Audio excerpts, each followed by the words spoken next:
Les amis, ravi de vous retrouver aujourd'hui pour une nouvelle vidéo et aujourd'hui à la veille du dévoilement de la liste de l'équipe de France en vue de l'Euro 2024 par Didier Deschamps, il la dévoilera demain au JT de 20h sur TF1, et bien j'ai décidé de vous dévoiler ma propre liste. Évidemment, n'hésitez pas à me donner la vôtre, à me donner vos accords, vos désaccords, mais voilà, voici ma liste des 26. Alors évidemment, c'est fait à ma sauce, c'est ma liste si j'avais été sélectionneur de l'équipe de France, ça n'est pas fait autour des souhaits de Didier Deschamps, mais voilà, en tout cas, n'hésitez pas à me donner là aussi vos accords et vos désaccords. Et on est parti tout de suite pour les gardiens de but. Et j'ai décidé évidemment de sélectionner trois gardiens de but, hein, comme c'est courant évidemment en football. Et donc j'ai pris Mike Maignan, Brice Samba et Lucas Chevalier. Alors Mike Maignan, il y a énormément d'incertitudes, mais d'ailleurs pour la petite anecdote, eh bien, ce sera la première compétition sans Hugo Lloris depuis l'Euro 2008 ou peut-être même la Coupe du Monde 2006. Je veux vraiment remonter à très loin. Je devrais vérifier un peu mes informations. Si vous êtes au courant, n'hésitez pas à me le dire. Est-ce qu'Hugo Lloris était déjà là à l'Euro 2008? Moi, je dirais que oui. Mais en tout cas, voilà, ça fait belle lurette que l'équipe de France n'a pas fait de compétition internationale sans Hugo Lloris. Ce dernier a pris sa retraite internationale suite à la Coupe du Monde 2022. Et c'est vrai que son remplaçant, Mike Maignan, a énormément porté satisfaction. Mais ce dernier multiplie les pépins physiques du côté de l'AC Milan. Donc forcément, c'est très compliqué pour lui cette saison. Et il n'est pas sûr de pouvoir tenir sa place lors de l'Euro. Il s'est blessé en mars dernier une énième fois avec l'AC Milan. Donc voilà, c'est vrai que c'est une incertitude, d'autant plus qu'on a vraiment besoin de Mike Maignan parce que sur les dernières compétitions internationales, ce qui nous a fait énormément défaut, c'est le fait de ne pas avoir de gardien suffisamment efficace sur les séances de tir au but. C'est vrai que sur l'Euro 2021 ou la Coupe du Monde 2022, le point commun, c'est qu'on sort à chaque fois au tir au but parce que notre gardien est incapable de faire des arrêts. Donc merci Hugo Lloris pour les services rendus à la nation, mais d'un autre côté, il nous a cruellement fait défaut sur les séances de tir au but et Mike Maignan aurait été l'assurance d'avoir un gardien spécialiste des tirs au but. Donc là aussi, forcément, ça va nous faire défaut si on ne l'a pas cet été en vue de l'Euro. En tout cas, j'ai envie d'être optimiste. C'est ce pourquoi je l'ai incorporé dans la liste. Mais bon, ça me paraît quand même compromis. Mais Mike Maignan en numéro 1, Brice Samba en numéro 2, évidemment, parce qu'il s'est installé en numéro 2 depuis quelques temps en équipe de France. Et Lucas Chevalier en 3. Moi, j'innoverai. Alors, je ne pense pas que Deschamps le prendra, parce que je pense que Deschamps va le laisser pour Thierry Henry en vue des JO, puisque Lucas Chevalier est le gardien des espoirs coaché par Thierry Henry. Mais moi, je le prendrai. En tout cas, si je devais appliquer ma notion de mérite en football, je mettrais Lucas Chevalier parce qu'il réalise une superbe saison, peut-être le meilleur gardien de Ligue 1. Il est meilleur qu'Alphonse Areola selon moi de très très loin, mais je pense que Deschamps, pour la notion de groupe, pour aussi le savoir-vivre avec Thierry Henry, le laisser pour les espoirs là aussi, je pense par courtoisie qu'il va le laisser davantage à Thierry Henry, mais moi je le prendrai parce qu'il le mérite amplement. C'est un super gardien, mais Alphonse Areola, pour la notion de groupe, il est là depuis la Coupe du Monde 2018, donc je pense qu'il prendra davantage Areola. Maintenant, on va passer évidemment au poste de défenseur. Et là, j'ai décidé de sélectionner 9 défenseurs. Je vais vous afficher évidemment ma liste, mais je vais vous les épeler: Klose, Gusto, Pavard, Koundé, Upamecano, Saliba, Konaté, Théo Hernandez et Ferland Mendy. Alors là, j'ai pris deux arrière droits, Klose et Gusto, deux arrière droits de métier. Moi, j'innoverai en prenant Malo Gusto. Il a réalisé une bonne saison dans le marasme londonien de Chelsea. C'est vrai qu'avec Cole Palmer, c'est l'un des seuls joueurs qui a porté satisfaction. Malo Gusto, je trouve qu'il a énormément progressé dans le bon sens du terme. Et puis, ça serait un peu mon innovation. On savait que Deschamps avait innové à l'Euro 2021 en prenant Jules Koundé contre toute attente. Et bien moi, je prendrais Gusto contre toute attente aussi. Et puis, ça te ferait trois profils d'arrière droit très différents. Pavard, Koundé, des défenseurs centraux qu'on mettrait au poste d'arrière droit. Klose qui est davantage un piston et Gusto qui est un vrai arrière droit. Donc, ça nous donnerait trois variétés de défenseurs droits. Je pense que ça peut être intéressant. D'autant plus que j'ai vraiment hésité à prendre Jonathan Klose au vu de sa deuxième mauvaise partie de saison du côté de l'Olympique de Marseille. Donc je pense que pour mettre un peu de pression à Jonathan Klaus et lui dire attention, il y a un latéral qui offensivement est capable de prendre ta place, je pense que ce serait pas mal aussi pour la notion de concurrence.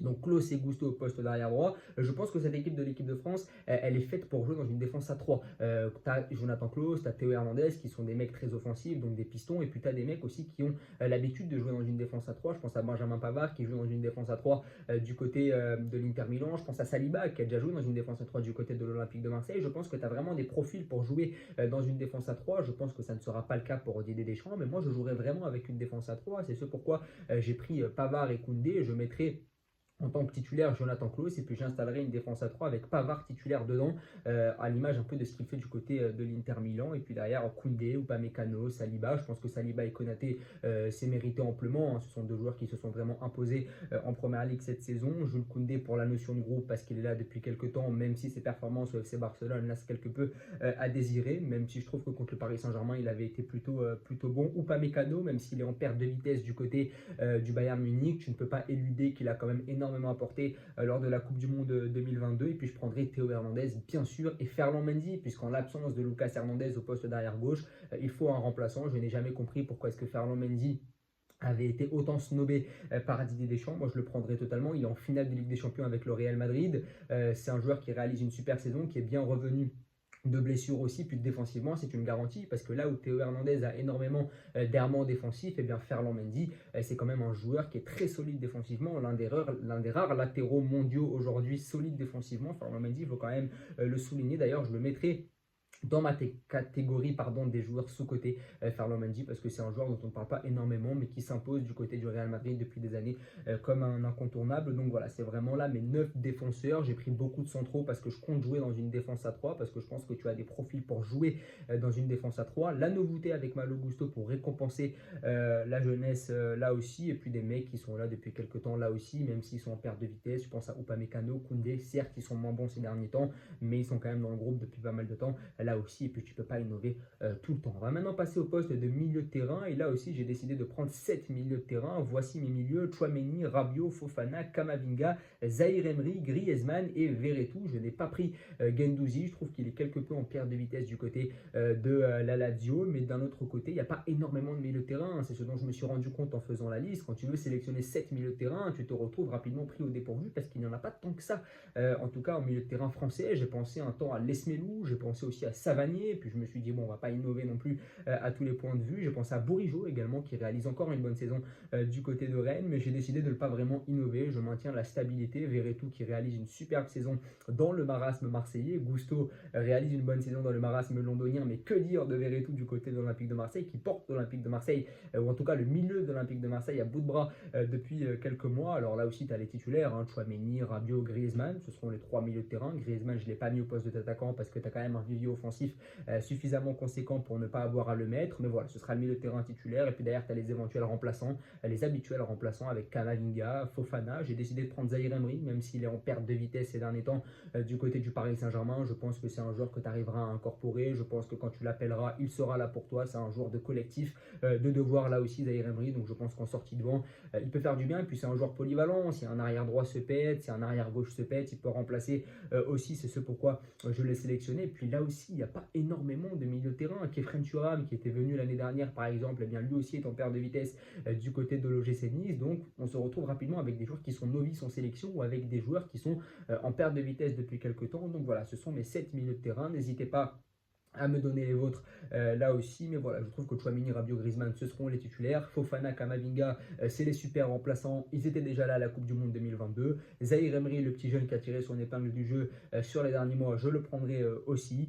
Donc voilà, on n'a pas innové au niveau du poste de milieu de terrain. On va maintenant passer au poste d'attaquant, et là il y a quand même pas mal à redire. Voici mes attaquants: Thuram, Giroud, Lacazette pour le poste de numéro 9, et puis pour le poste d'ailier, Dembélé, Mbappé, Coman et Barcola. J'ai décidé de prendre Bradley Barcola parce que je pense qu'il a du mérite. Il réalise 6 bons derniers mois du côté du Paris Saint-Germain. Je trouve vraiment qu'il apporte énormément dans des matchs où Mbappé ou encore Dembélé était passé complètement au travers du côté du Paris Saint-Germain. Et bien lui, il a su tirer son épingle du jeu, donc je le récompenserai.